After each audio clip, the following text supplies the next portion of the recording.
Hello, it's Scott Manley here with episode 48 of Interstellar Quest. And Sean and Archibald have been on Ike for 13 days, and in the meantime, their gamma ray spectrometer gizmo has apparently been upgraded. That's because I have upgraded the version of Interstellar mod, which has given me a new model. I don't think it has changed the functionality. If there's been any changes in functionality, I have edited things back. Very specifically, the seismometer has had its state modified. Anyway, Sean and Archibald are going to be heading back to their mothership after spending 13 days on Ike, so that they can now depart and head down to Duna, their real target. And they can perhaps find the remains of Emming Kerman and give him a proper send-off or something. Who knows? But right now they are mostly concerned with getting themselves onto an intercept trajectory with this vehicle as it flies past at a couple of hundred meters per second. Actually 300 meters per second, but they're down to 200 meters per second.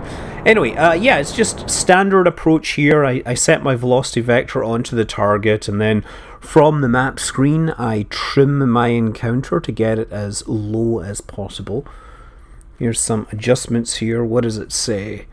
It's 36 meters per second relative to it, and 6 kilometers of closest approach.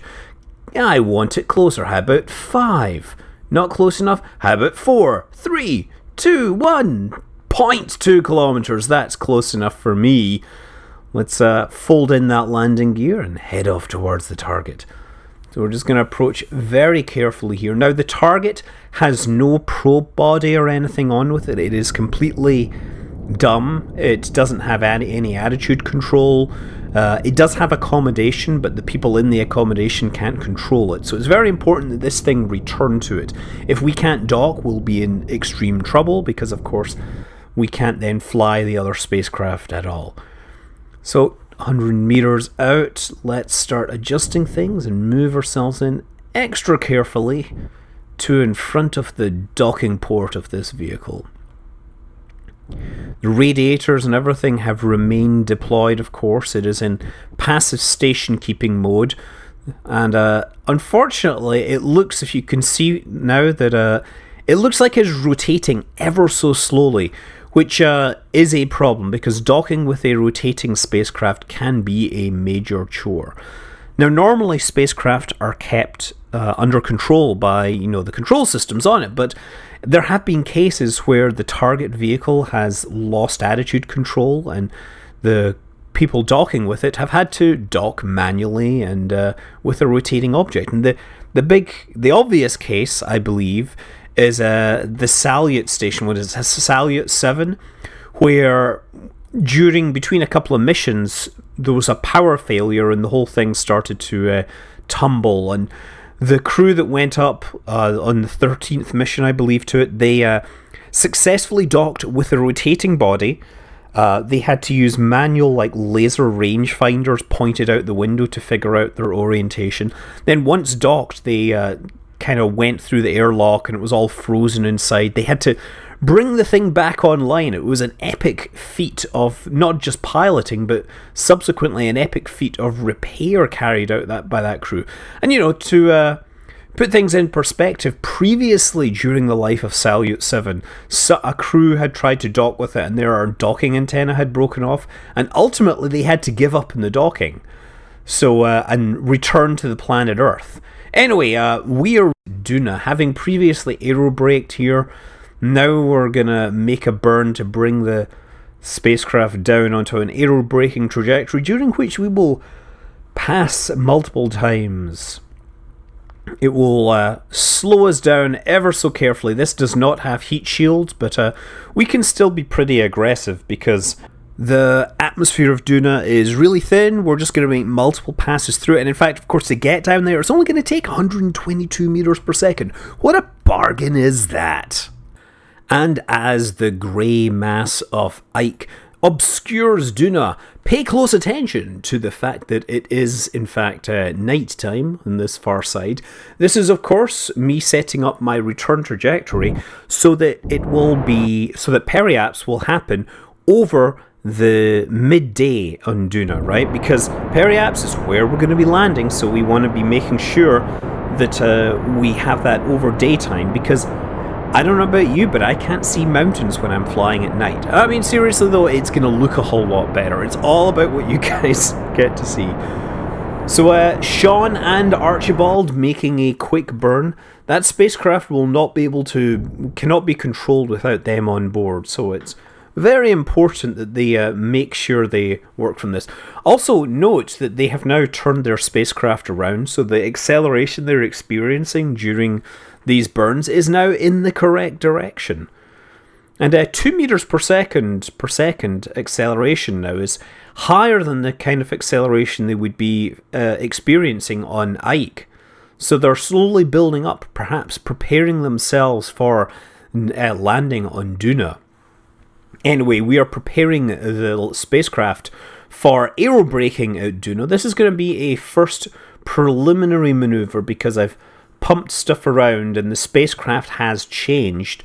So we don't want to be so aggressive here. If we're too aggressive, we might find that the change in the fuel load, the change in the mass distribution, the change in the aerodynamics could result in a vehicle which is not stable while flying through Duna's atmosphere.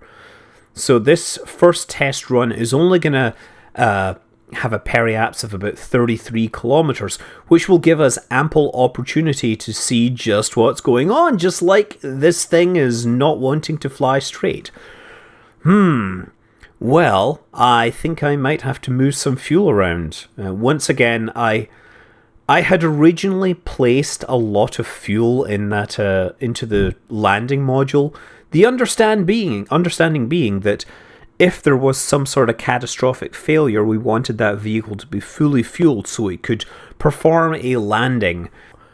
Anyway, after several orbits, we are now slowed down. We have got ourselves into a 200 by 20 kilometer orbit. And as we fly over the target site, we get our first really good look. And also confirmation that our orbit is pretty good because it's carried us very close to the target site. So yeah, we're just going to aerobrake. And now, we've let our orbit decay naturally. So our periaps has actually dropped from 30 kilometers down to 19 kilometers. And slowly but surely, our apoaps has also dropped. And we're going to wait until it gets below 100. So there we go. We're now departing the atmosphere, and we're probably going to have an apoaps of about 95 kilometers or thereabouts, 96 kilometers. So what we're going to do from here is put the spacecraft into a parking orbit, detach the lander, and we're pretty much going to go for landing on the next cycle around. We cannot afford to wait. Everything is lined up perfectly, so we're going to transfer all the fuel, all the life support, all the supplies. We want these guys to be fully equipped, not least because we don't want them to be stuck on the surface without enough fuel to get into space. That would be really a big problem. So yeah, we set up a maneuver to raise our periaps above the Dunan atmosphere so that it will remain stable and parked for long periods of time. Obviously, I've said this before, that the vehicle here is dumb, right? The actual stage that travels through space does not have any control systems on it. It will not fly without this module attached. So we really need to make sure that this thing works. Anyway, time to land. Undock and off we go. So what we're going to do is we're going to hopefully do a parachute-driven descent. I'm using RealShoot. Now, one of the things about RealShoot is that it changed a bunch of stuff, and as it stands, I'm unable to change the deployment parameters of my parachutes from what they would have been by default. Now, I've gone in and modified the save file to emulate what I would have been able to do had I not installed this mod separately. Anyway, I've raised the deployment altitude to about 11 kilometers, and the full deployment altitude is about 2,700 meters above the surface. Now, I'm going to take advantage of this by well, what I'm going to do is that the target site is actually sitting, if you remember, on a 5-kilometer mountain. So I want to fly over that at about 7. I want to fly at about 7 kilometers when I'm passing over that. And that means the full deployment should happen when I am near to that high altitude area. And that will therefore help localize my landing as close to the target as possible. If that thing was sitting in like a valley, I would be screwed. I would not be able to get close. But because it's sitting on a high point, I can set it up so my parachutes will more or less trigger the land rises over the target. So I'm dropping my periaps down. This is in a lower area. I think I'm just, based on my estimates, I'm going to go for about 5 kilometers. But given the way parachutes work, I should be relatively close. I don't remember how big Duna is. At worst, we're going to have to cover a fair bit of distance in that rover. The rover can travel anywhere on the surface of Duna over time. And it can take crew to the base, but it would be unfortunate because only one of them go at a time. But if I can land them within walking distance or flying distance, that'll be great. Okay, deploy the parachutes. Electric charge is slowly being depleted by life support, but now it's come back. So we arm all our parachutes for deployment. There are 4 parachutes which are intended to help us land safely. But even in the Dunan air, I do not believe this will be sufficient for a safe landing. So we have the engine ready to go. To preserve power, I'm more or less just going to let the thing oscillate naturally, let the aerodynamics take over.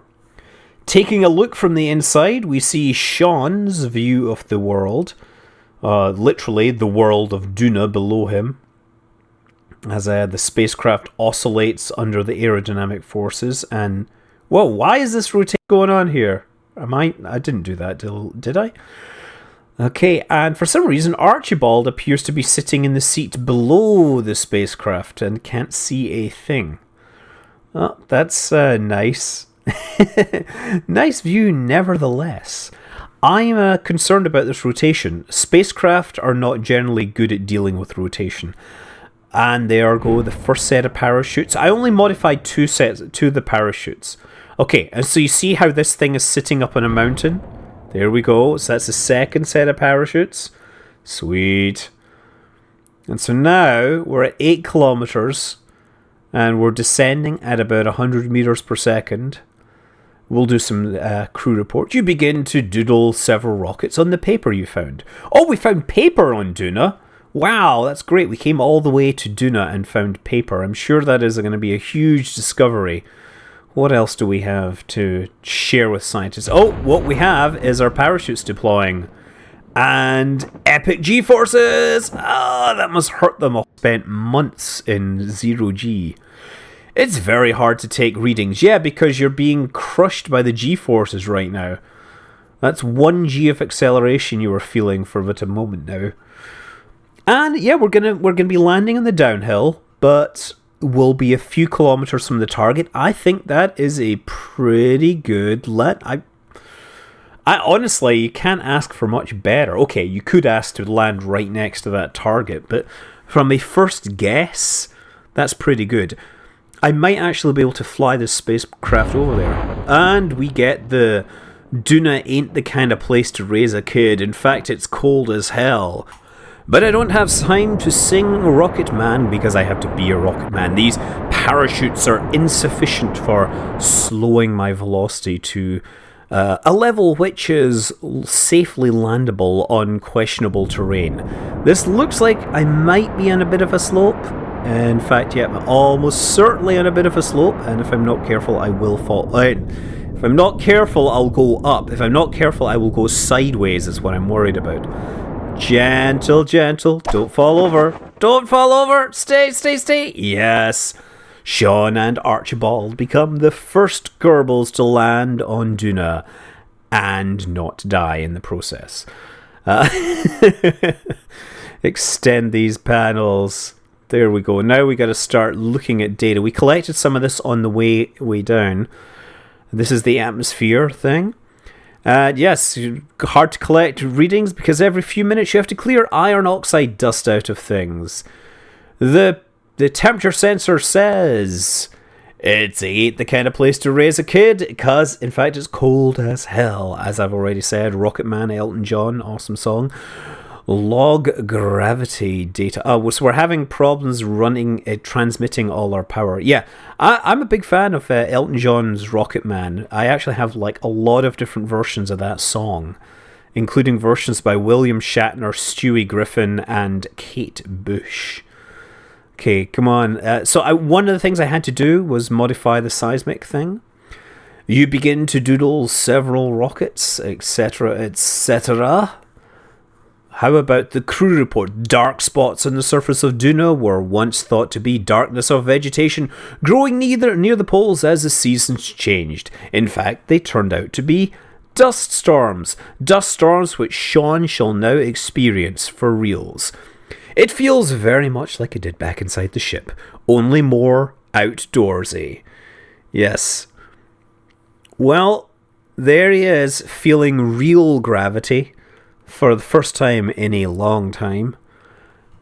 And Archibald, they take a little step out onto the surface, do an EVA report. I'm hungry, where's my pizza? Yeah, Duna is not made of pizza, sorry. And it is not barbecue flavoured either. That, I think, perhaps is a product of the enhanced science. Archibald, you have the privilege of placing the flag and coming up with the caption. Make it a good one. What is a good one? I guess technically we're not the first. They're not the first. We're the first to the first to actually walk on the surface, since Enming made it to the surface, but he wasn't doing any walking. He was kind of doing, puffing and evaporating as he smashed into the surface. Anyway, it's time for Archibald to take a bit of a walk. 3.7 kilometers is going to take just over an hour at this rate. Or it'll take just over an hour of running. Of course, I'm time acceleration with another 4 times and editing, so you guys don't have to face the whole thing. But instead, I might tell you about my favourite version of Rocket Man by Kate Bush, who decided to record the Elton John classic reggae style while playing a ukulele. How awesome is that? Seriously, it's an interesting version, and it's way cooler than a certain William Shatner version. Ah, yes, 900 meters out, 1 kilometer to go, and we can actually see the target now, sitting on its side, stricken but hopefully still functional. The modules appear to be intact other than one missing solar panel. There's the Habitation Module. I wonder, and electric charge is running out. I think that's his sign to actually try and get inside. Come on, ever so gentle. Nope. Oh dear. You gotta get this right. Come on, get in. Grab it. Why is the F key so far from the keys I need to control this? Thank you, Archibald Kerman. Can you fix the furniture before Sean gets here? Meanwhile, Duna's atmosphere is mainly carbon dioxide, but appears to contain trace amounts of methane. Where could it be coming from? Possibly farts? Who would know? I wouldn't know such thing. Let's deploy the solar panels, because this base is going to need some power, especially it's going to do some more transmitting. Those lights have been running. Yes, so we've got that. Transmitting it home. That information is useful. Now, Sean Kerman, he saw that whole walking lark, and he realised there's a better way to do it. You see, in the low gravity of Duna, well, we've already shown that you can fly, but you can certainly cover the distance a whole lot faster if at least you can find the target you're going for. There we go. There's there. Oh, come on, up. No, down. Come on. Don't hit the ground. Upwards, upwards, upwards and onwards. There you go. Dan, dan, dan, dan, dan, dan, dan, dan, dan, dan. All again, isn't it? Sean Kerman flying his jetpack across the surface. Although, to be fair, the jetpack they used in the James Bond movie was, it only flew for about 20 seconds. Not quite up to the same standards as these backpacks. Anyway, Sean Kerman is going to be getting to the base, and he's going to have a whole lot of work to do, but that will be covered in future episodes. Until then, I'm Scott Manley. Fly safe.